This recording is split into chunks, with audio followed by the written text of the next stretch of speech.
So the Climate Emergency Action Plan is based on the idea that we are facing a really serious issue with climate change. This summer should be a wake-up call, if nothing else has been, with fires all through the West and the East Coast having record-breaking temperatures and drought throughout the Midwest. So it's been quite a summer, and this should signal to us, and experts are saying this really is related to climate change. It is not just a random series of events.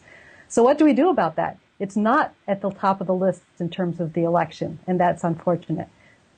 Nonetheless, I think we should be calling on our leaders to be paying attention to this. Obama has what he calls an all-of-the-above energy strategy. So he's in favor of developing new dirty energy, oil and coal resources. And in fact, his administration in the last year has approved the southern part of the KXL pipeline through Texas.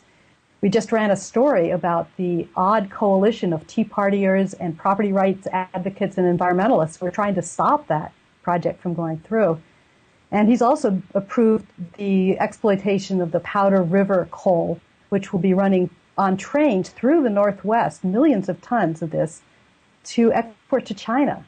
So while the United States is switching over to cleaner natural gas for a lot of electricity, all of this coal is being leased to coal companies at very favorable prices to them for export to China, where it will still have the same climate impact.